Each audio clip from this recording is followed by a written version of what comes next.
Welcome 32 it, everyone. This is another episode of Beyond the Tape presented by 32 Beat Writers. TJ Wengert here with you and joined by a very special guest, a staple in the fantasy football community and the creator of Rookie Scouting Portfolio, Matt Waldman. Man, I've been following your work for forever. Like, this is kind of almost a surreal experience that I'm getting to talk to you. So apologies on butchering your name. The nerves get the best of me, I guess. But Matt, appreciate you coming on the show. I'm really excited to talk about this because I think this is a good time to start bridging the conversation over when it comes to these prospects. We spend a lot of time breaking them down, their strengths, their weaknesses. But really, especially once we get into post-draft and fantasy football conversations, landing spots for these guys are going to be huge, and it may shift how we look at these players, and who we're maybe most optimistic about now may not be the same player that we're pounding the drum for in about 2 months' time. So, Matt, thank you so much for joining the show, and, man, I'm pumped up to talk best fits with you. Hey, same here, TJ. It should be a lot of fun, and I mean, I think that's what's great is that, we're at that stage right now where we can still talk a lot about talent and in an unvarnished sort of way, but then we can start to lean towards talking about some of these fits and saying, well, if they do end up here, how does that change a little bit? Exactly that. We've had the conversations of quarterback, rankings, and your thoughts are out there. It is what it is. We've kind of had all that. We've had the time to diagnose and break all that down. So now it's like, okay, really, let's get into the weeds here. Let's talk about where these players would be at their best case scenario. So I wanted to go ahead and kick it off. Let's start by talking about quarterbacks. We can kind of breeze past Cam Ward. Feels like a foregone conclusion he's going number one overall. Do you like that fit overall, just as you look at it? Thoughts on Ward as a Tennessee Titan? I mean, I think it's decent from an early career standpoint if you're going to force a quarterback into a starting lineup, which I don't think is advisable, but it's the reality of the NFL. Right. So as a result of that, with their offensive line not being all that great, Cam Ward is used to being in a situation where he has to create off structure. So that may not be great for his potential long term, but you would hope that they're going to try and work on ways to address that in the coming years. So I think it's possible that he survives it without inalterable damage done to his developmental prospects. And I mean, that's what you bring Brian Callahan to Tennessee for, right? Like, hey, we're going to put you in a spot. You're going to work with one rookie or young quarterback, Will Levis. And if that doesn't work out, you got to be the guy to make it work with the next guy. So, a lot on the line for Callahan going into year 3, year 2 in Tennessee. So big year for him nonetheless. All right. So now let's get into Shedeur Sanders. I feel like as long as you mention him in a video, the SEO value goes up. I mean, he has kind of been the conversation of the NFL draft along with former Colorado Buffalo teammate Travis Hunter. But I think this is kind of striking. I just did a mock draft about a week ago, and I had him go to the Saints. And then that day, the Derek Carr news breaks. So it looks like I maybe, Houdini this or Nostradamus. I saw the future here. But I do think it fits within Kellen Moore and some of the quarterbacks he's worked with. Maybe not so much Justin Herbert. That was just for 1 year in LA. But like you look at Dak Prescott, you look at Jalen Hurts, and you see what works for Shedeur Sanders. I think there's something there. I could totally see where Kellen Moore maybe is that guy in the top 10 that could be pounding the table for Shedeur Sanders. Don't know it for certain, but what do you think about a potential fit there with Sanders going to the Saints, potentially at 9? I mean, I think it would be nice for Shedeur Sanders for an early contract for him to be able to land in a place like that. And certainly it might give the Saints a little bit more hope that they have more options than Spencer Rattler and Jake Haener. But at the same time, they've got a lot of work to do. I mean, their offensive line thought they really landed a prospect in Trevor Penning, and it turned out that he flopped 2 years ago. And he played a little bit better last year, which is great. But you do have some unhappy skill talent because of Derek Carr. Right. So on the other hand, adding Shedeur in there, I don't think Shedeur is a world beater of a quarterback, but I do think at the same time, if you get enough skill talent around him, he can give you similar type of skills to make plays like Tua Tagovailoa or Baker Mayfield or, a Geno Smith in that type of realm.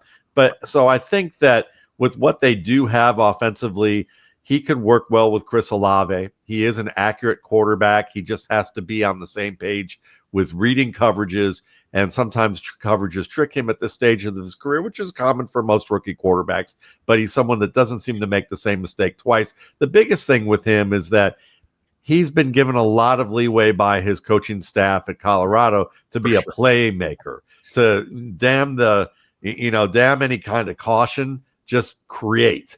And so as a result of that, you see a lot of management mistakes in the black zone, in the red zone. You see him trying to bleed out every potential opportunity, and he is not that high end of an athlete. When you mentioned the two quarterbacks, along, that Kellen Moore worked with well, and then you could even add Justin Herbert. He's not even as mobile as Justin Herbert. So it's not that he's a complete statue, but he's going to have to acclimate and understand where his limits are as a mover that aren't going to work as well as they did at Colorado. And so it may be an adjustment for him where he may end up making more mistakes than you'd like to see early on in his career. But I think he's also the one most capable to make the acclimation early because of his background, who he grew up with, where he played, what kind of a spotlight was on him, the money that he got. So there's a lot of things from a potential distraction standpoint that might not occupy his bandwidth as fast and as much volume of that bandwidth as it may other players coming out. So there's an advantage there. I just don't think that the ceiling with him is franchise caliber quarterback in terms of, where you would normally pick a player in the top 10 at that position. But GMs tend to look at the guys who just even have a hint of first round quarterback value, and they're like desperate people at closing time of happy hour. Yeah, totally agree with you there. And on top of that, it's kind of an Ouroboros, right? Like if you're Mickey Loomis, okay, well, we have really bad cap situation, so I don't want to put a rookie quarterback into that. Well, if I put a rookie quarterback into a bad cap situation, maybe I can get out of it. It's like, where does this begin and where does it end? So I almost kind of wonder how he's looking at this situation they now could be potentially confronted with. I do think, hey, you got Chris Olave, you got Brandon Cooks back. You'd love to see that. Kellen Moore, not the strongest arm of quarterbacks back in his day. So there is a lot there. Plus playing in a dome, that could be as big a win as there potentially could be on draft night for Shedeur Sanders. Just find a dome, and maybe that will help overcome some of the arm strength concerns that are there. But I'm with you. I think the weapons are there for him to really manage the game well and put them in good positions. And I mean, it's just a matter of, can they do it and then build on that offensive line and start replacing some of their aging skill talent that says, I'm sick of this. I can be somewhere else, and I've already wasted enough of my career. There may be a couple guys who feel that way. Yeah, and that's my biggest concern. He's a pocket drifter. And then there's other times where, the pressure will get to him and he'll bail from a clean pocket. And, New Orleans, not the most steady situations there on the offensive line. Some injuries from last year. Hopefully guys are coming back to 100%. That starts to right the ship. To Elise Fuaga, at least they have that kind of as a hopeful building block the years to come. Leaving the Saints, other Sanders fits. I just want to throw out a couple other teams. I'm a Steelers fan here, so I feel like I have to throw our hats to the ring, at least for the sake of discussion. If he gets there, I could totally see it happening. It is kind of an interesting mix. This guy who is probably a little bit more on the scale of like high upside versus like more ready to play. He's probably on the more ready to play side. And if you're bringing in Rodgers, that's probably not going to be, you can't play two of those guys at the same time. So I do wonder where that might come to the equation. I have a feeling Aaron Rodgers is going to try to steal some headlines, and day of the NFL draft, he's going to announce he's signing with the Pittsburgh Steelers. That would be a very Aaron Rodgers thing to do. But I don't, I could see the Steelers happening if it falls into their lap. Otherwise, I don't really love the fit within Arthur Smith, and I don't know Arthur Smith's offense, that is. So I don't fully see that. Also, not nearly as good you say that DK Metcalf. I don't know what they're going to do with Pickens either. So it's a lot of TBD. And then the other two teams I wanted to mention, the potential, partner up of Travis Hunter if he goes 2 to the Browns or 3 to the Giants. What if one of those two teams flies back in the first round, trades up, decides to take Shedeur Sanders, who's maybe falling down the boards? Of those three teams, Steelers, Giants, Browns, who's your favorite fit for Shedeur? I like the Giants because really at the end of the day, if you do get Travis Hunter, then you have two excellent receivers who can be interchangeable in what you do with them. You've got, you can probably add another tight end later if you're not happy with what you got from Theo Johnson, but I think you give him another year and still do well. They'll, when you're thinking about the running back that they got out of Purdue, Tyrone Tracy last year, he acclimated pretty fast. So, there's some weapons there. And the thing is they built the trenches. So when you look at it this way, be like, oh, well, Brian Dable might have 1 foot out the door. Same with Schoen. But I would look at it this way. I think they bought that extra year because Mara saw the fact that they made him try and make it work with Daniel Jones. Now they're going to give him a year to say, look, Give me just a veteran quarterback, and let's watch what we can do now with this team. And they're going to get that in Russell Wilson, most likely. And then Jameis Winston's there too. But I think what happens is that the very worst case scenario is that the GM and the coach are gone after a year, but Sanders gets to sit. He gets to, most quarterback acclamation stories aren't about, oh, well, I got to spend a year working on my footwork, and I got a year getting the chance to read defenses better and be a little quicker about my decision making. These are things that happen on the field that you got to get better at, in addition to drilling them away. And you're not doing that in practice. Most of the time that's spent developing quarterbacks is game plan. And but the main deal is that when you look at guys like Jameis Winston and Russell Wilson, they're going to do a good job of being able to set an example. You know, Russell Wilson being one play away from 2 Super Bowl victories and really having some storied comebacks and throws a great, was a very excellent deep ball thrower with his touch and his ability to buy time. He's in a lot of ways the way that Shedeur could become. Sure. And Shedeur can watch how a player prepares. You may, if you're into the narratives of what people believe these quarterbacks are like, then you might say, well, Russ is maybe not a great leader. But then again, people believe that Jameis is a great leader. Those scouts would tell you coming into the draft that they were afraid, and I've said this before, that they love the fact that he could probably lead a team. He'll lead anybody, and they will follow. The problem is they're worried that he'll lead them off a cliff. You're right. And they've literally said that. So, but you get a chance to have a cross-section of 2 players who've been there, done that, who've done it wrong, who've done it right. You can learn from that. Watch how they operate in the quarterback room, how they operate in practice. What do they do in game situations so that you can start to see for yourself as you get a little bit of playing time. Yeah, that's why you check that down. That's why you don't go for that type of play under this pressure. That's what you do when you make a mistake. This is what happens when your teammate makes a mistake, how you handle that so that you keep the team around you.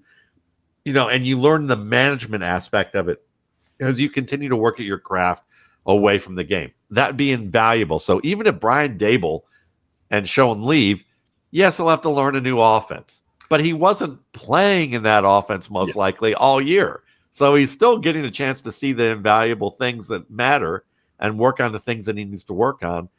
And then, yes, he has to learn a new offense. But they'll probably, if they make the playoffs, say they make the playoffs, it's probably going to be due to Russell Wilson or one of those quarterbacks. And they'll probably cut the other, let him be the backup in year 2. And by year 3, he's ready to roll. And I think that you'll see what we saw with Jordan Love, in his 3rd season, which was the opportunity. He looked a lot more assured and his game looked different. And I don't think Shedeur Sanders didn't have anywhere near the amount of road to travel to be the kind of player, to become the kind of player he can be, in contrast to a guy like Love. Yeah, and actually, just as we were talking, Shedeur Sanders announces he's going to do one more workout. So he's gonna do one more audition, so to speak, for all these teams. Well, let's leave Shedeur Sanders. Let's talk some of the other quarterbacks. Kind of even sticking with one of the teams in that discussion, the Cleveland Browns. I had that as the best fit, so to speak, for Tyler Shuck. I'm a Tyler Shuck guy. I'm going to pound the table for him right as we get to day 2.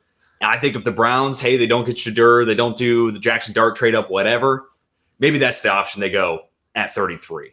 And, I'll make the case for, hey, a guy, 7 years of college football, only 1 year where he played more than 7 games. So can't really say he's super experienced, at least not for what you would say for someone with 7 years of college under their belt, to almost quote Tommy Boy. Some people go to school for 7 years, but, most of them are doctors. But the other's Tyler Shuck.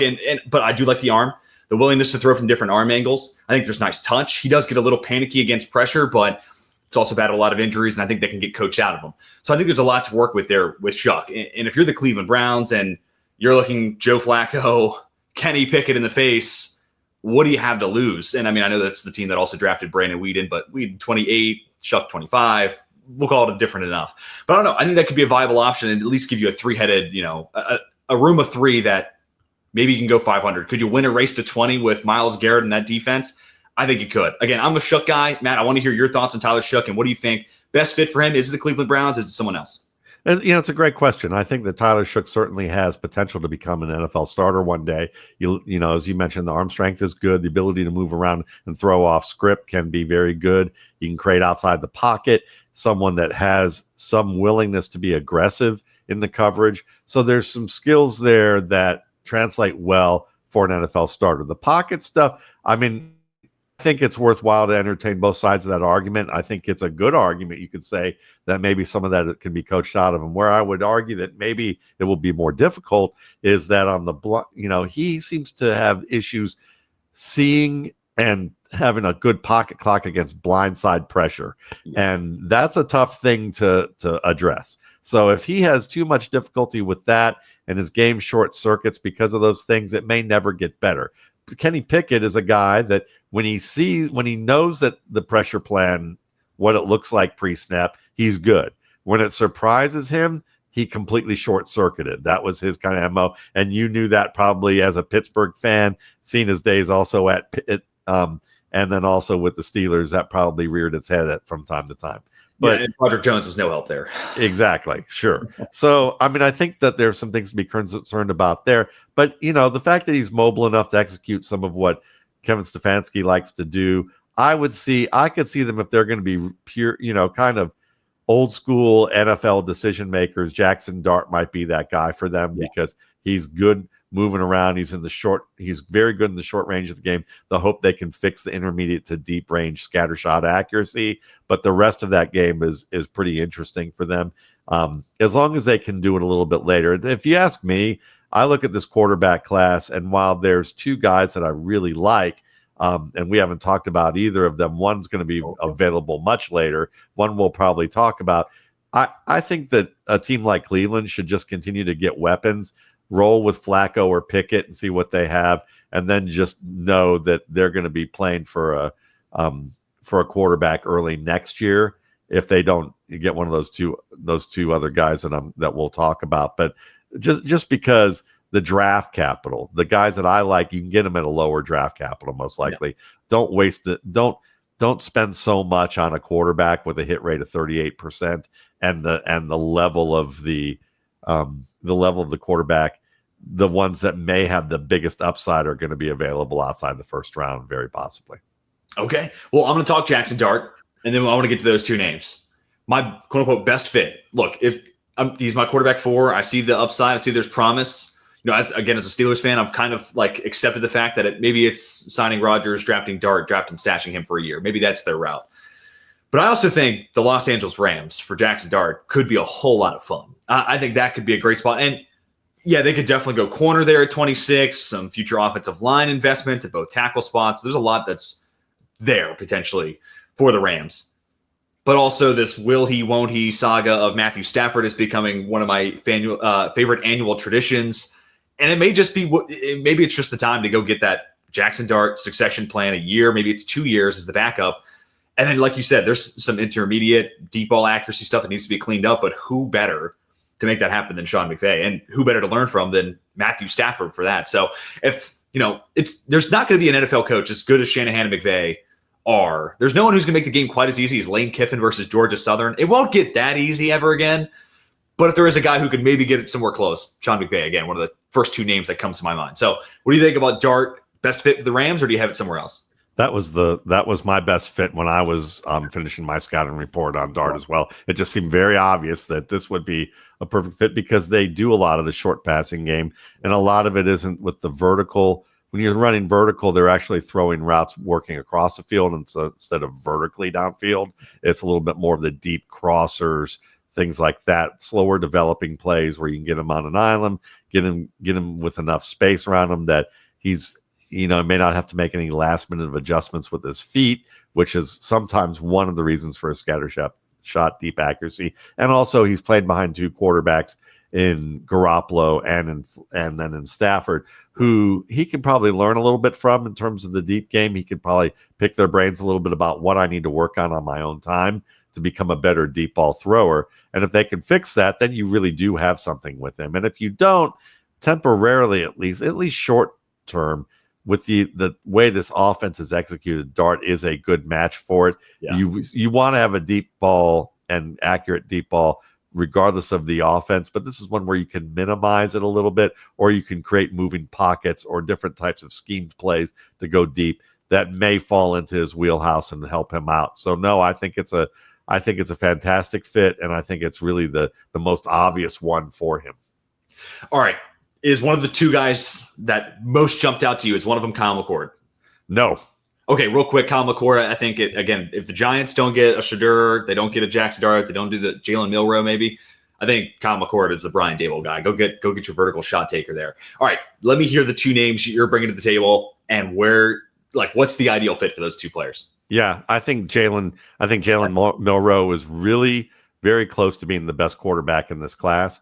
And I know that most people don't think that. They think he had an awful Senior Bowl where he wasn't unbelievably accurate. And then they look at last year compared to the year before. But if you actually study the tape and look at a quarterback in terms of how they manipulate defenders in the middle of the field, how they do it, whether or not they're doing it with pressure on them, how do they move in the pocket? Are they Kyler Murray chicken with their head cut off, bleed the stamina dry of their own teammates, trying to create an ESPN-like play and rarely ever author a winning season and rarely ever supporting more than one quality starter in a game at a time, much less a season at a time? Or are they more Lamar Jackson, quiet feet in the pocket, move around Jalen Hurts, be able to stay in the pocket, and when they do create outside, they can still throw the ball downfield? Good mechanics. Can they also run when they need to? And, Milroe to me is, from a pocket perspective, from a reading the field in terms of the scope of what he's been asked to do and the way he can manipulate with craft that a lot of guys who may be in more complex offenses don't do or don't ever do. He may be the best in this class in that regard. He's got to correct a little bit. He's not a great touch passer. You can get a little bit better at that, but I don't think that's a hard thing to learn compared to how do you maneuver a pocket incrementally and with quiet feet, and then also the fact that you run like Matt Forte in the open field with 4.3 speed. So you put him on a team like the Giants and give him another year to watch and wait. That could be really nice. You put him a team like Cleveland, if they would willingly give him a year, that could be a good matchup because he's got very good feet. He drops back. He does all the dropbacks very well. Unlike Cam Ward, who you wonder with all the RPOs and the 4 verts, his footwork is very stilted, fragmented, and outside of like 7-step, rollout, type of drop schemes where he shows some fluidity there. I would say that he is, he may have some work to do in a timing passing game with his footwork and timing to get up there. Milroe doesn't have that issue. So, academic Heisman winner, very smart player. Sometimes you're just not on the same page with receivers during a practice week. It's not a big deal. I mean, nobody was talking about Russell Wilson at the Senior Bowl when I was there. Nobody was talking about Kirk Cousins when I was there. They were, oftentimes they were shouting from the rooftops about Tim Tebow. They were shouting from the rooftops about who the next Gronkowski tight end was and never was going to be. I mean, people don't know how to watch practice sometimes. So I would say, Milroe looked bad, so it was easy target, and that's fine. But good player. Another one that you can get late. I mean, you're probably going to get him as an undrafted free agent. It's going to be Curtis Rourke. Curtis Rourke out of Miami, Ohio, and then with Indiana, who led them to a playoff. Watching his game, good pocket movement. He's not going to run. He's not going to be a breakaway threat, but he's by any stretch of imagination, he might get you 3 to 5 yards into the boundary. Okay. But he can maneuver the pocket and make 1 or 2 defenders miss and find an open guy accurately downfield. He picks apart defenses. He has a good enough arm to work the opposite sideline and be accurate with that. He can do it under pressure. And then we find out that he does all these things and did it in a way where he had a torn ACL he was playing on the entire time since August. And it's the second time he's torn that ACL. So as long as there's no meniscus or tendon damage and it's just an ACL tear, that's not a big deal. So if he ends up a 7th round pick, a UDFA, he's basically a free square for you to see what you have as a quarterback. And you might end up seeing that you have a Brock Purdy-esque like player, though I would say when I looked at Brock Purdy as a potential starter and had him graded as a potential starter within the next 2 to 3 years.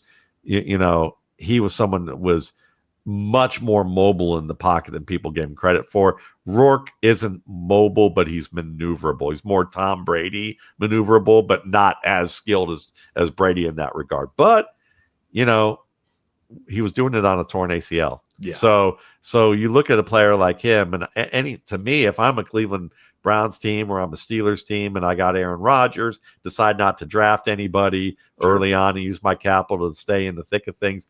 But at the end of the draft cycle, sign this kid, give him that redshirt year to get his knee completely healthy and see what you have, because you might have wound up with a bargain.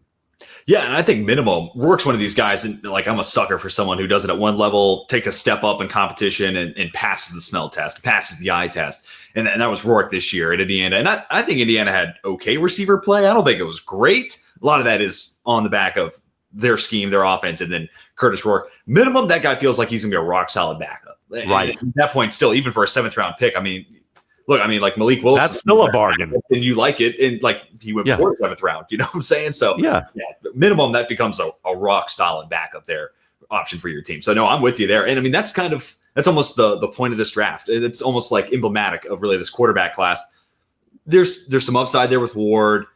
I think Sanders could be a rock-solid starter. And then, everyone else, there's something you like about him. There's something that holds him back. But there's all these little flavors of this guy could at least become this. He could become a solid starter. He could become a spot, or this guy could be a 7th-round pick and a rock-solid backup. The depth of the quarterback class really should be the story, rather than of course.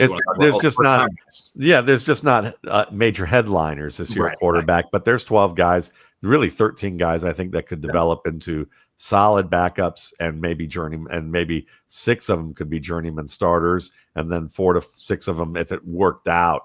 Ideally, which it won't, but if it did, they could be starters. If not good, second contract starters. You'll probably get 1 to 2 who will be considered starters that you give a second contract to. Rookie. It's all about rookie talk in fantasy football right now. So why not go use all that knowledge to do something other than a mock draft? Chris Gimino won $8,000 with just 2 teams last year, and each draft took 5 minutes. That's pretty good ROI. You can start doing rookie drafts for money today on Fast Draft. The Origins tournament is live. It is the place to go and monetize your knowledge of rookies and use your favorite player profiler host promo code for a $25 deposit match. Now let's go start drafting faster. Awesome. All right, let's transition to the running backs for now. I'll be kind of quick with some of the guys at the top of the board. I'm not too rock solid. Honestly, these guys are good enough to have a lot of success in a lot of different places. I'm a coward, and I want to save Quinshon Judkins for the Raiders. So I'm going to go with Ashton Jeanty to the Bears. It feels like they've positioned themselves to where if he's available at 10, they're going to be sprinting the card in. That's the luxury they want to add to that offense. Makes a lot of sense with what, Jahmyr Gibbs was in that Lions offense. Not that it's 1-to-1 Jeanty to Gibbs. Honestly, it's almost a combination of Montgomery and Gibbs kind of within a Jeanty. So I'll go with that, and then I'll make Quinshon Judkins. He's my RB3. I'll make him the fit for the Raiders. Obviously, familiarity with Chip Kelly, running that inside zone. And also, I think he's immediately their best between the tackles runner. Honestly, even more than that. that Raiders running back room is leaving a lot to be desired. And then there's one I want to specifically hit on here. So, and then I really like Caleb Johnson to the Vikings. I feel like that's a bigger Aaron Jones. I can in a lot of ways see that being a perfect scheme fit, potential passing the torch there. But my favorite of the bunch, and if there's a way I could make this happen, I would do just about anything to make it happen. Marion Hampton's got to be a Charger. I don't know what I need to do, who I need to sell this to, what I need to do to make this happen. But come on, the pass protecting skills, the downhill thumping style. That guy is a Greg Roman type. He is a Jim Harbaugh type. I would love to see it. I know it's Najee Harris. They're on a 1-year deal, but there is nothing saying you couldn't live with both those guys for a year and then eventually turn the keys over to Marion Hampton is the best guy in that backfield. So throughout 4 guys, those are my top 4 running backs in this year's class. I have one other, RB5. I have a couple teams for, so I want to pick your brain on that. Of those 4, which is your favorite player to team fit? Oh, well, let me touch on a little bit of both of some of those guys. Certainly Jeanty to the Raiders. Who'd you have? Jeanty to? Bears, but the Raiders make all the sense in the world. The Bears. That's all right. No, let's Jeanty to the Bears.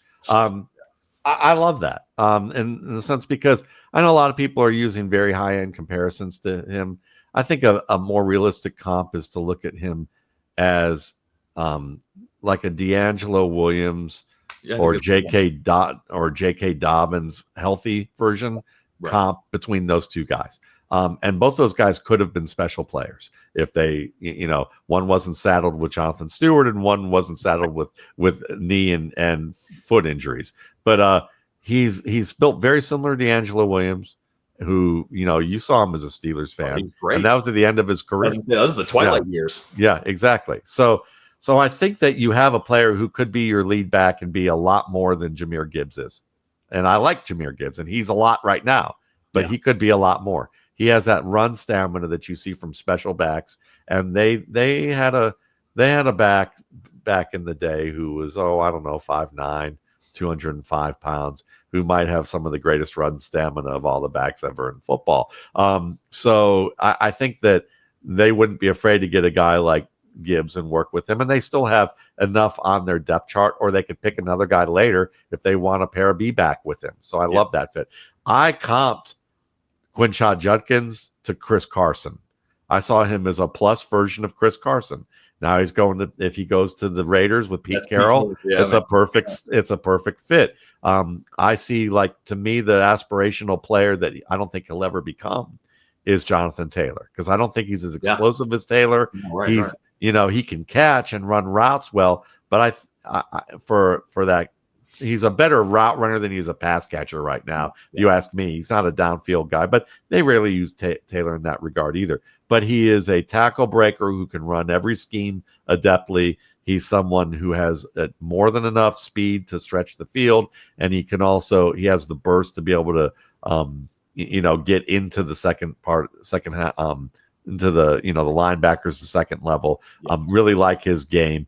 And then when you talk about Caleb Johnson in Minnesota, certainly if they run a lot of outside zone, he's going to be a really good fit for that. And I think they can do that just fine. He can run some gap schemes, so that won't be a problem either. And with that passing game, he's going to have a lot of opportunities to see advantageous boxes. Big guy with good enough speed. He's just got to get a little bit better as a pass protector, but that's not a huge issue.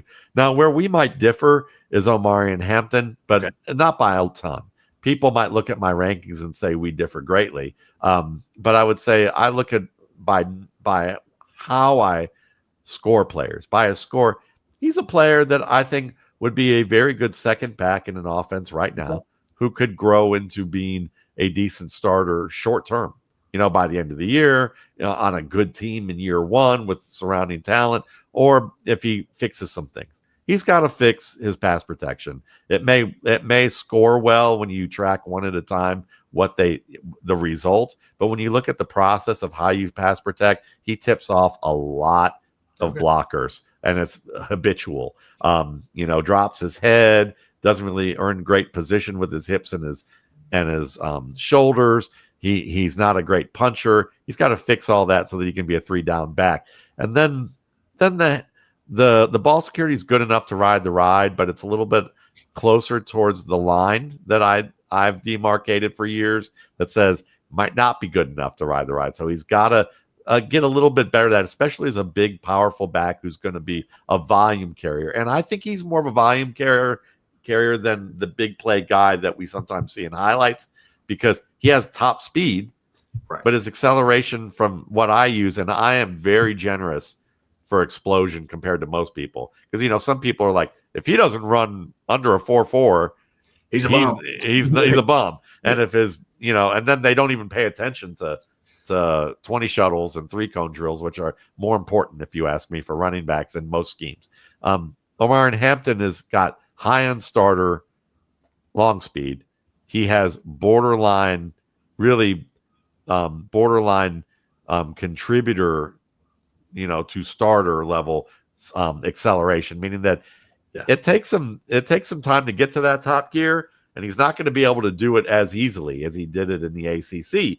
So he may not be as explosive a runner as people are projecting, but I think he can be a good starter in the league. And a year with Najee Harris, who I expect to have a strong year this year, he's going to learn a lot from observation that may be helpful for him. And if they don't want to re-sign Harris and they really like what they see from Hampton, that's good. That could work.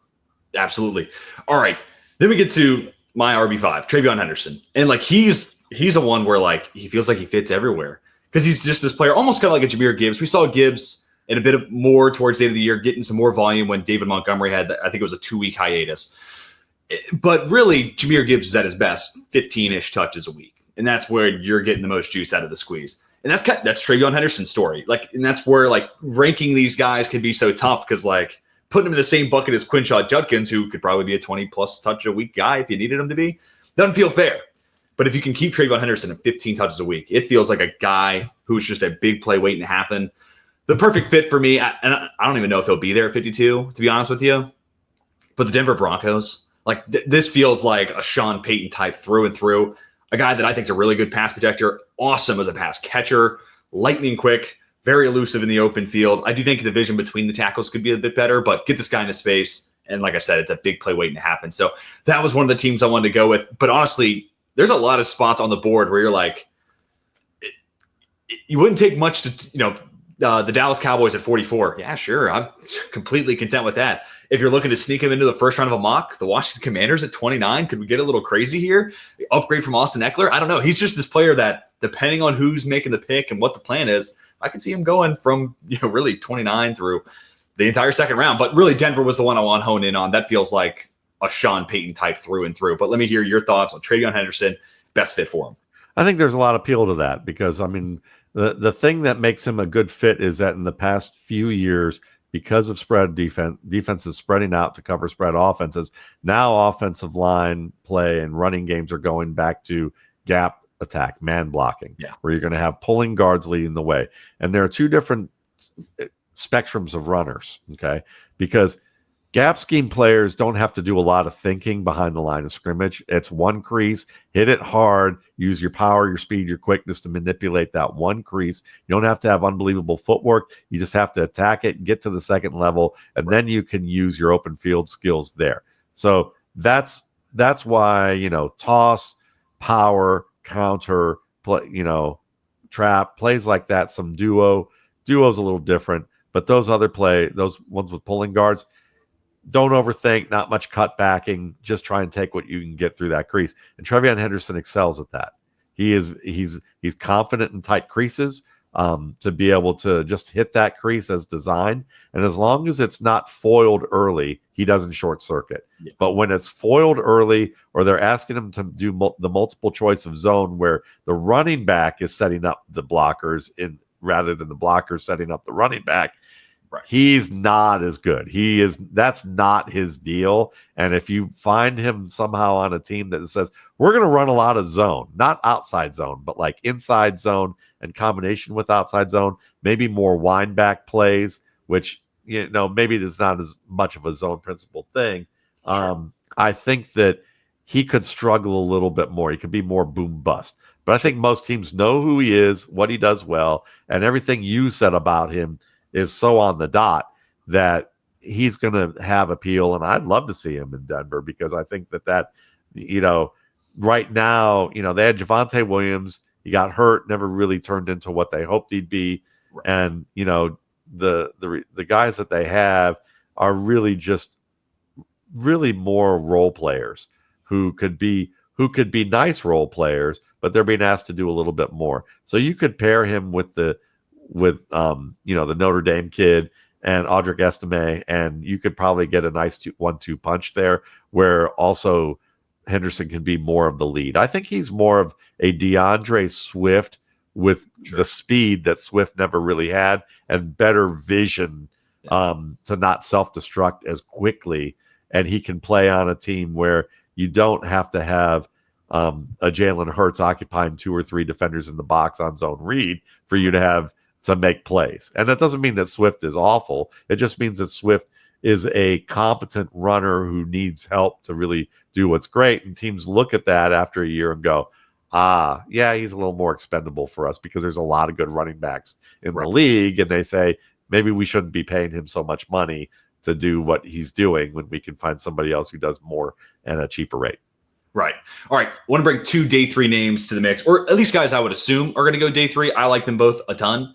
Brashard Smith, the Commander. So in this hypothetical world, we're saying Travion Henderson does not go late first round to the Commanders. But maybe this is your Austin Eckler replacement, so to speak. I don't think you're getting anything that's going to wow you as a pass protector or anything, but you're getting this guy to be outside the tackles runner, get this guy into space, let his athleticism play. He's a super explosive athlete. And he's going to be, obviously, former receiver turn running back, one of the most dynamic pass catchers that is going to be available in this draft class. So love him as that complement to Brian Robinson, who maybe doesn't do as much of that same stuff, getting out wide and being that pass catcher. And then this one's a little selfish. I can't quit DJ Giddens. Most people take like smelling salts to get pumped up for a workout. I just watched some DJ Giddens tape, and I got to have him the black and gold. I got to have him as my bell cow in Pittsburgh. So want to hear your thoughts. Brashard Smith to Washington, Giddens to the Steelers. Do you like the fits? Am I reaching too hard here with Giddens to the Steelers? It's a great question. Okay. Now you realize I grew up in Cleveland, so I'm naturally going to be antagonistic with you about the Steelers, but all in good fun. Most of my friends are Steelers fans, and I'm a Ravens Browns fan. So I'll put it this way. Let's start off with your first option there. And who was it again? Just real quick. Brashard Smith. Brashard Smith. Yes. All right. Brashard Smith, I love the fit.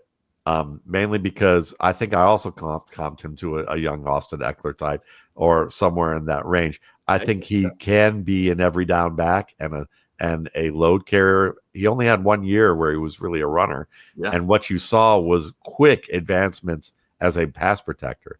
I mean, as a cut blocker, his technique against frontline defenders was really impressive for a former wide receiver who wasn't a good blocker as a wide receiver. He went from being a bad blocker as a wide receiver, if you ask me, or like middling blocker, to a promising blocker in between the tackles as a running back. So that tells you this kid's taking it seriously. So I think, obviously the diagnosis that he had was good for the most part. I mean, certain layered blitzes and disguises will probably fool him early on. But what he did show was really strong fundamentals, being able to get deep into the crease and make the plays there. And as a runner, I mean, strong contact balance for his size, very electric. Someone who I think that, if we're looking at Travion Henderson as he is, it would not shock me at all if Brashard Smith winds up being a more productive player than Travion Henderson long term. If he gets the pass protection together and he's drafted in a range where he gets an opportunity, I think he's a more versatile runner than Travion Henderson. Not quite as fast, but a better tackle breaker, more contact balance, savvy with his decision makings between the tackles, and a pretty good pass catcher. I think he was a good pass catcher at Miami, not a great route runner, decent pass catcher. But yeah, he's someone I liked. And then we get to DJ Giddens. I really wanted to like DJ Giddens. Okay. Give it to me. I really wanted to, but I think he's a bit of a light switch player than a thermostat player. Okay. You see the workout numbers, and there's times when you watch him, you go, okay, I see the acceleration. I see the speed. I see the smooth change in direction. And then there's times I go, where did it go? Yeah. Did the light bulb burn out? Did they just turn off the switch and forget what's going on here? And to me, he's kind of what people fantasized what Melvin Gordon was going to be when he came out, which was they thought he was super explosive. And then the more you watched him, you realize he wasn't, but he was a really good player. And he was a borderline, he was a borderline elite back for a little while, but he couldn't quite get the contract for that. And, his career pretty much started to go on the downswing after that. But I think that he could develop into that type of player. I just think there's so many inconsistencies with his game that you would love to have him at the round you're talking about and see if he can get it together. Yeah. And I think that if he does, there's reason to believe that he could be as good as you think if he does. So I think the fact that you like him, but you also like him in that round I can't jump on your case about that because I think that's wholly realistic. Now, if you gave me him versus, say, Damian Martinez or Taj Brooks or Dylan Sampson or a variety, there's probably a dozen players that I might say, I'd rather have that guy in the fifth round than DJ Giddens, but he's not far away so far away that I wouldn't. That if you interviewed him, you worked him out, and you go, I can see how this could get unlocked very easily. Right. Then you might get more excited about him, and he'd be in the thick of a lot of those names that I mentioned. Totally. Well, Sampson's actually my RB6, Brashard Smith, my RB8, and then I have Giddens and Martinez side by side at 11 and 12. So we see it pretty similarly there. And I was just talking to Dane Brugler about this, actually. Feels like right after that first 6 or 7 names, then there's this huge cluster, and it just comes down to, like, what's your flavor? What are you looking for? Who do you already have? And I'm a huge Damian Martinez guy. So if he becomes the guy that's like my James Conner, replacement, so to speak, like, I would totally love to see that. Yeah. All right, Matt, let's talk receivers real quick.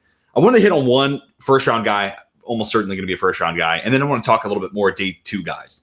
Okay. Let's talk Matthew Golden. He's been an interesting prospect through this cycle. I don't think he plays 4.29, but I do think there's a lot to like there. And I gave him a first-round grade, and then he goes out there and he runs a better time than I would have expected. But that's just all the more reason to like the player. I wouldn't take him, and it depends on what receiver is also available. But specifically, just looking at the fit, the Seattle Seahawks to me make a ton of sense for Matthew Golden. If he truly is this 4.29 field stretching deep threat, you need a guy like that to open up space for guys like JSN and Cooper Kupp, who are awesome at what they do, but field stretching is not that. And taking the top off the defense is not that. On top of that, silky smooth route runner, and I just think about the long speed plus his route running ability and Clint Kubiak's offense last year with the Saints, right? The first 2 weeks where it looks like New Orleans is going to be a house. And it's Rashid Shaheed catching all these deep bombs, and this man can't help but get behind the defense. I do think Matthew Golden could step into that type of a role. So tell me what you think about Golden. Is he a first-round guy in your eyes? Where does he stack up in this receiver class, and what do you think about the Seattle fit? I think he is a first-round guy. He's my wide receiver 3 in this class, and he's got a borderline franchise caliber grade on my board. So that means that most likely he's a player that could start right away for you because he's a smooth route runner. I know that a lot of people look at modeling, and sometimes their modeling says things like, he looks like Mecole Hardman based on yards per route run, based on the system that he's in. But I assure you that if he's Mecole Hardman, then I'm Mel Blount. Okay. All right. No. Okay. So I'd like to be maybe occasionally, but no. But that's the thing. Golden is someone that he can operate like Mecole Hardman in terms of you can give him the gadget plays as a runner out of the backfield. You can give him RPO screens, crossing routes, and he'll do well there. Put him in the slot and have him run inside out against safeties, and it's a total mismatch. So sure, that's all there. But he can also make contested catches. Mecole Hardman self-destructs in that category. 100%. He can also run real routes man-to-man and actually drop his weight, come back to the quarterback, sharp breaks inside, outside, set people up with his stems, have good setups at the top of his stems to fool defenders, and get open in zone. And then you're starting to look at a player like that. You go, well, you can put him at flanker. You can put him in the slot. He's fast enough. You can make him an X. Totally. You know what that sounds like to me? Sounds a lot like Jaden Reed over in Green Bay, and who was also faster than people thought, and has shown up pretty well. If he really just nails it coming out and becomes just a masterful route runner, maybe he's more of a Tim Brown, an old school name. Okay. Hey, Notre Dame fan here. Love the Tim there Brown. You go. Yeah, so there's that. If he really falters and he's not as versatile as Reed, maybe he's more a Lee Evans type from out of Wisconsin, who can still take the top off the defense, still run those crossers for you, and give you a little bit of gadgetry artistry. But still, all of that's a good fit because you lost Tyler Lockett and DK Metcalf, and he can give you the Lockett type contested catch, yards after the catch type of play with good route running, and that makes him good. And you can switch him inside and out with JSN and create the best matchups based on who does certain things a little bit better based on the coverage they're going to get. So there's nothing really wrong with that idea of him being there. I'm a big fan of that. And it's funny. I almost did Green Bay as the fit there. I just think it's funny to hear Jaden Reed. I just think about all the volume they give or they try to force feed into Christian Watson. And it's just like, if you just gave that to a better football player, like no disrespect to Christian Watson, but just a better version of that player who can stretch the field, actually can contort his body in the air, a concept for Christian Watson to study. There's just so much there that I want. But They don't draft first round receivers. We've all had the narrative. We've had the conversation. So it's I'm not going to light the pick on fire. All right, day 2 selection. Speaking of Green Bay, another guy I considered for them was Jack Besh. Again, just like I think about how unreliable Christian Watson is, and Jack Besh is like the model of consistency in my eyes. But, I don't know how they would make this happen because they don't have a second round pick. But if the Rams decided to trade out of the first round, like, holy cow, how can we get Jack Besh to LA? That is a Puka Nacua, like, almost carbon copy clone that you could just drop into that. I know you have Devontae Adams there too, but is there anything wrong with having 3 of these monsters? So I would love to see him there. That feels like a total fit for the routes he runs, plus just the ability to go win it in the air.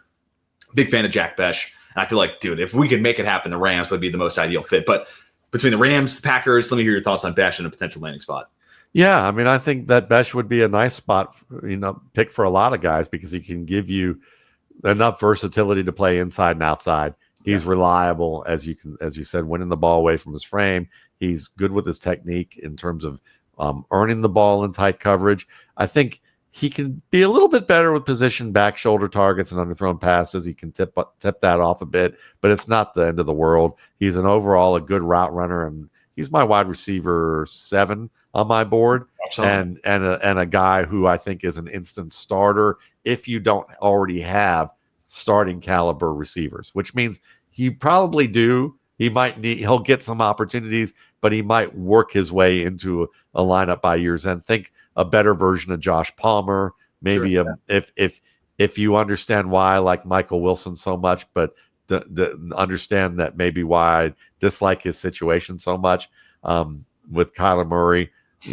I would say that Besh is probably like a Michael Wilson, maybe not as dynamic of a route runner, but still good, maybe more sure-handed than Wilson was at Stanford. So no, like the fit makes sense. He's that guy that, when you already have good receivers on the field, then suddenly this guy can become a primary target, and he's a better primary target than, say, a Kenny Galladay or Chase Claypool, who got to work between 2 really good receivers with their teams with a veteran quarterback, and they were leading their teams for weeks at a time. And then suddenly defenses said, yeah, we got to shut that down immediately. Right. And then once they did, you never heard from those guys again. Right. 2 other teams I want to throw out there. You kind of hit on it. One being the Chargers. I think that would be really fun to add him opposite of Ladd McConkey. Like, sign me up for that. That'd be fun. And then the Falcons, a lot of the same things I said about the Rams, obviously with that tree coming over to Atlanta. That would make a whole lot of sense as well. And then last receiver I want to talk about here, Jaden Higgins, New England Patriots. I think there's a chance Higgins could sneak into late 1, but ultimately he's probably a second-round guy. And, the talk at the combine, Mike Vrabel, we need to get a big catch, a big catch radius, someone to take away some of those errant throws for it, make life easier for Drake May. I don't know if they want to do that with Ted McMillan at 4. I doubt it. Doesn't sound like it. Sounds like they see Will Campbell's left tackle. So if it's not Carter or Hunter there, sounds like that might be the direction they're going. And if you're telling me it's Will Campbell stacked with Jaden Higgins, then at 38, I think is their second-round pick.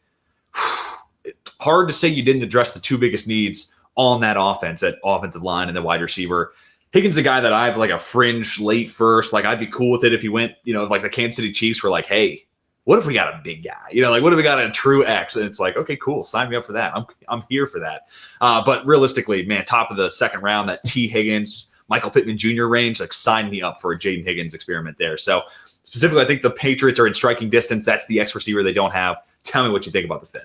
Let's pray for Mike Vrabel being able to convince the Patriots that that's the way to to Yeah. Because they cannot pick a receiver who isn't a slot player or some combo slot player to save their lives. It's been the other one, Jalen Noel. I love Jalen Noel, but that's their type. Yeah, they are a slot receiver convention over there. They just have expanded the flavors. We've moved a quarter of the way over to slot flanker hybrid, but we don't know what an X looks like. Jaden Higgins, certainly at worst, if he's not as good as maybe he could become, he doesn't reach that potential. I still think he could be in the neighborhood of a T. Higgins or Mike Williams type of player who maybe isn't the dynamic X, but the big X who can win at the boundary and you can work him inside out. At very worst, maybe he's a Drake London type that you move inside a little bit if you give him a plan and he works well there. So I really like that fit. They desperately need a big man like that. And I'm just going to go out there. I've done a couple Patriots podcasts,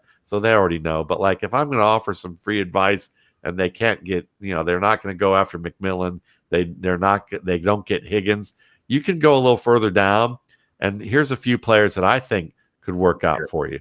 I would say right high up on that list is Isaiah Nayor out of Nebraska, the former Texas receiver who shined at Wyoming. He had a torn ACL, but he's 6'4", 218, ran a 4.4, and he is a classic X. And he could wind up having as good of a career, if not better than Jaden Higgins. In fact, I probably would have given him a much higher grade if I just saw him once on all. I've watched every play of his, just saw him once or twice running, getting a ball where he had to like show some patience and setup of defenders in traffic. But he's always catching the ball behind people or running across an empty middle. So, while I'd like to assume he can and give him the higher grade, I couldn't. I couldn't help it. So he has to prove something that I think he'll prove. But he's a guy that I put there. I know some people look at Savion Williams and they've kind of, I would argue they may have logo scouted him to be Quentin Johnston Part 2. Sure. But he's got better ball skills than QJ ever had. It's not even close. Yeah, I think he's got better hands than Johnston. He made clutch catches in situations against tight coverage with good route running skill for what they asked him to do. And I think he's almost equally as good of a running back prospect as he is a receiver prospect. Actually, a little better of a running back prospect now that we run more gap schemes. So say you screw up with Williams and you start, I would use him as an X in New England. Let him train as an X. You already run everything through these slot players and tight ends and anyway. So you can let him work his way to being that X. And then you can also use him as a runner from the X position. You can use him a little bit in the Wildcat with Ramondre Stevenson. You can get a lot out of this kid, and he could be what Cordero Patterson was, but possibly a much better receiver because Patterson, while a good receiver at Tennessee, his problem was that he didn't translate the game plan well to the field, and he needed a lot of coaching.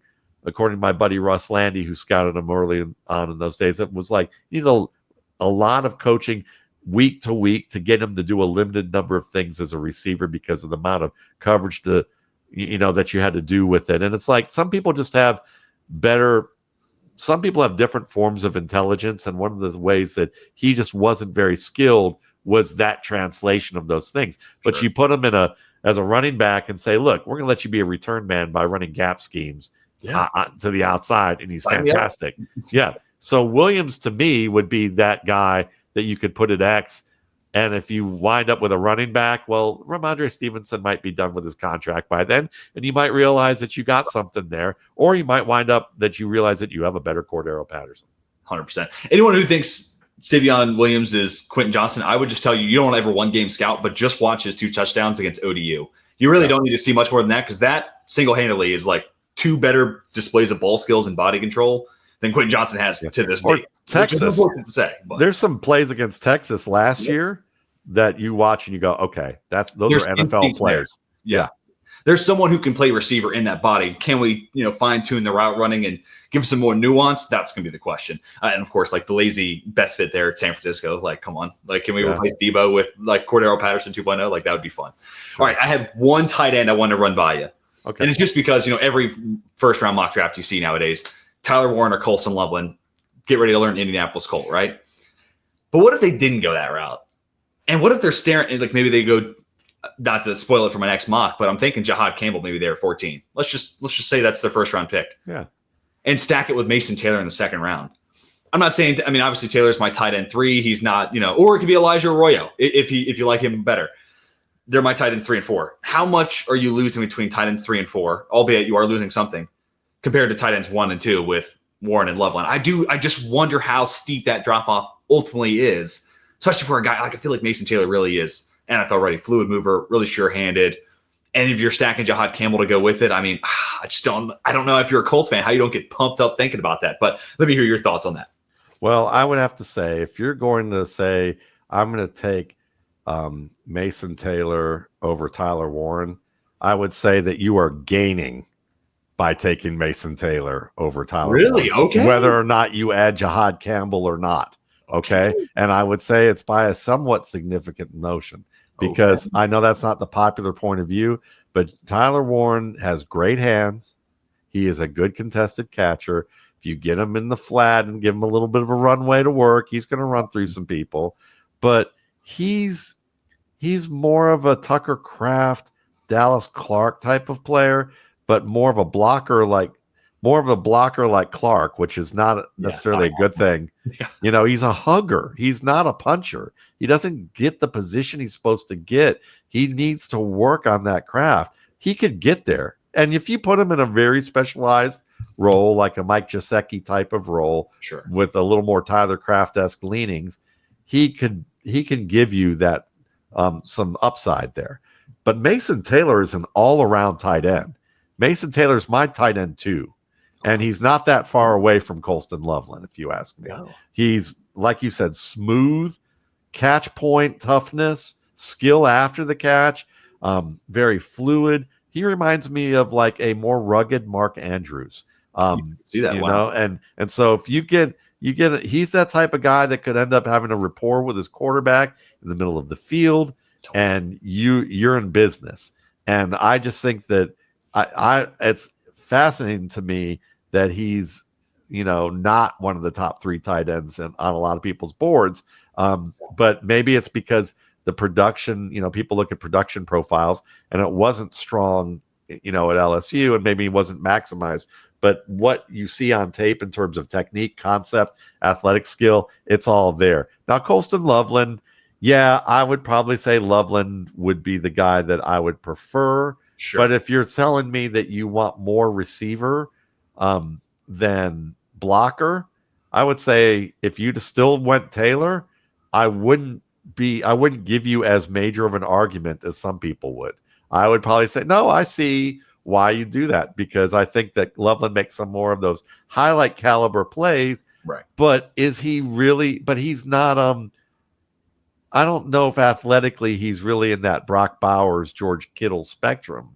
Like, he's close enough, maybe, to be in the same city, but he's not in the same zip code. Sure. And so you do that, and then I'm thinking Mason Taylor might be a little more appealing then, because he is a smoother route runner, if you ask me, than Colston Loveland. But Colston Loveland is more of the guy who may run through you. He can make the high end catches, and with that, he there's just a little bit, maybe there's a little bit more, similar to greater athletic ability there. But I don't know. Taylor, I think, is just getting short shrift. Yeah, no, I'm with you. And I mean, especially at the Senior Bowl, dude. Like, Jack Besh got a ton of the highlights and he got a ton of the viral clips, and this guy catches everything. But like, Mason Taylor had a very similar week. Like, there weren't many drops. I'll go further. There weren't any drops. There weren't many PBUs either. Like, his body positioning, ability to go win it at the catch point. Like, there's just he's going to be a quarterback's best friend in the red zone. Like, I have absolute confidence in that. No matter where he ends up going, I can say he's going to be towards the top of the touchdown totals for his squad, because that dude's going to crush inside the 20. And ultimately, really, the part of that equation there for the Colts would be, maybe they don't see a huge difference between these top 3 tight ends, but they, see Campbell as player 7 on their board. The next linebacker is nowhere close. So that's where that's really where talking mock drafts, talking, draft strategy. That's where it really gets fun. I know you don't like mock drafts a whole lot, but like thinking through, like, if I go here, what does that mean for me in the second round? And then what does that, potential, not that you're drafting, by no, I think need always, but that is part of the process. It is. And that's fun. And I appreciate folks who enjoy all that stuff. I just like folks nerd out on the talent stuff. I nerd out on the talent part. And then I'm sure if I had more time, I'd probably nerd out on the machinations of all that. But most of my colleagues and friends like you do that and do that well. But yeah, I mean, if you can get Jihad Campbell and Mason Taylor, to me, that's like, you let Tyler Warren sit at the side of the road all you want. That feels like a tone setting, like I said that about a couple of the Steelers picks, right? A couple of offensive linemen, and then go get Peyton Wilson, just tone setters that fit with that identity. Jihad Campbell, Mason Taylor, fits blue collar Indianapolis. I like that a lot. Yeah. And see, you're a Steelers fan, so I got tons of respect, because you're an AFC North guy like me. Exactly. So yeah, you want tone setting players. 100%. We can worry about the we can worry about, we want to build in the trenches. We want to be able to have guys who play physically. I'm sure you watched the Dan Campbell interview when he was a Lion and said, yes, I'm not making fun of that. That's absolutely what you want. Why are people making fun of this? No. What planet are these people on? Especially in the AFC, NFC North, dude, like the Bears, the Browns, the Steelers, we're all thinking about, you need to play us in January here. Like that is the identity. That it hurts to hit. Yeah, exactly. Yes. We're speaking of that, a couple other fits. I was going to say Caleb Johnson earlier for the Browns, but Cam Scatterbo, like, oh my God. Yeah. Trying to tackle that guy in January weather in Cleveland, that feels like something the league has to foul. That's worse than the tush push. We have to ban it, actually. That'd be another fun fit there. But Matt, dude, I can't thank you enough for taking the time, joining the show. This was kind of loose, candid, just talking fits, talking players and landing spots. So I appreciate you hanging out with us. TJ, it was great. Thanks again. I look forward to doing it again sometime.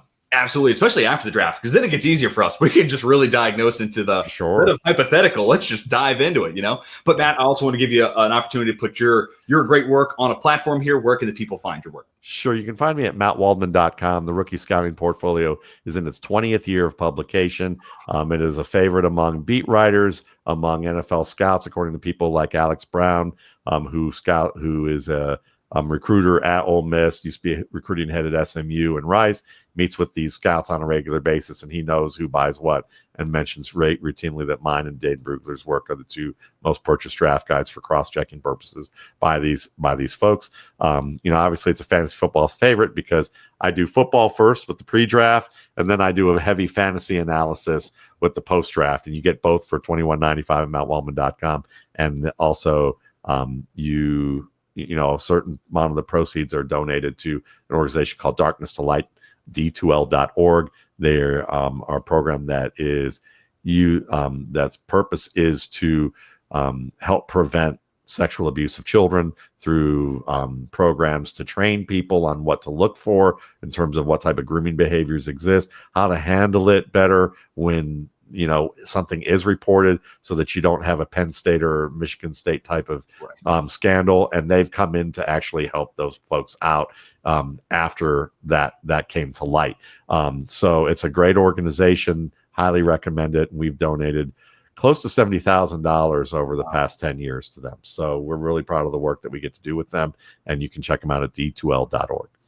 Well, not only are people getting your fantastic draft guide, the fantasy football analysis, they're going to get the opportunity to help with a massively important cause too. So really, if you're seeing this and you're this deep into the podcast, you have no excuse. Definitely go support Matt, go support that foundation. And we appreciate you supporting us watching this video to this point. If you have so far, appreciate you. Hit that like button, subscribe. If you're watching on X and you have any thoughts, any player to team fits that you want to run by Matt or I, feel free to message us on X. You can message me at TJ Wengert. My last name is spelled Wengert. Thank you again, Matt. Really appreciate you jumping on the show, man. This was a blast. Thanks, TJ. Awesome. We'll do it again after the draft. Until then, we are signing off.